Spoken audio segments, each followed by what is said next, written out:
right now with my left side forward and my right side back. Okay, and so my front side is in external rotation, flexion, abduction. All right. So to begin the hip shift in this position, I've got to be able to fully turn to this side. Okay. So that's the first kind of test is, can I do that? Okay. So for me right now, if I attempt to rotate my body fully into this side and perform a kinetic stretch, I can only get to about here. Okay. So that tells me right now that I have quite an anterior orientation in this left side. Okay, so we're going to work on some ways that we can workshop this, because this would be me kind of bottoming out pretty early on in early stance. My goal is to get further into that stance so I can pull myself through. All right, so in this position, kind of my first move might, in order to get deeper into this position, would be a pales and rails contraction. Okay, and what that means is that I'm going to fully rotate myself into this position. Okay, so my belly button is over my kneecap. All right, I'm going to lean forward until I feel, a stretch in the tissue of my posterior hip.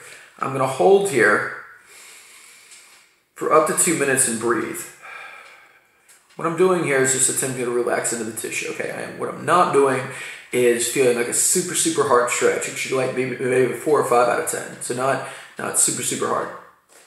Holding in this position, I'm breathing in, exhaling, and again, I'm just feeling tension dissipate.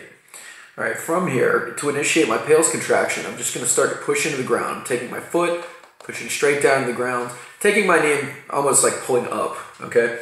And so with this, I'm holding at 25% effort, meaning pushing 25% of what I can do into the ground, building to 50%, building to 75%, eventually getting to 100%, pushing for 10 to 15 seconds, and then I'm reversing by pushing my knee into the ground and pulling my foot up in my hands for about anywhere from 10 to 15 seconds. Okay, I'm going to relax, and again, I'm just going to let myself sink in a little bit farther. Again, just making an effort to not only sink in, but kind of rotate towards this direction and breathe into it.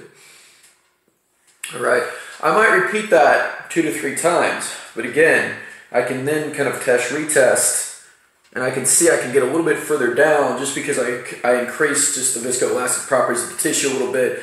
I taught things to relax somewhat, okay? So once I've done several of these, okay, my next step would be to kind of reinforce kind of the give that I've just built by actually using an activity to move fluid through.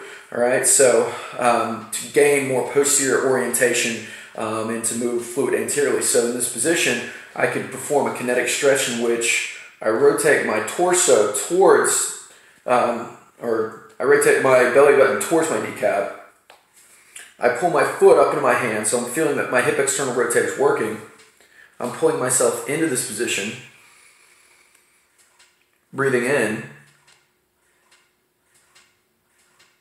and then I exhale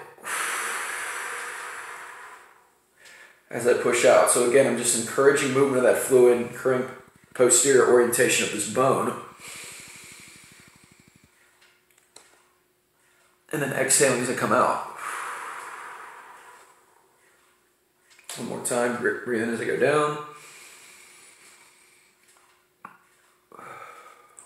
And I exhale as I come up. And so this would be, in this position, what I would consider to be the progressive resistance is just the continued ability to be able to get further into this position and come back out. And over time, as we get better at this and as we get closer to the ground, we can expect a better fluid shift, and we can use this kind of circuit idea of performing our pales and rails first, followed by our kinetic stretch to, again, assist in this process to shift fluid to build better control into this position and to improve our posterior hip shift.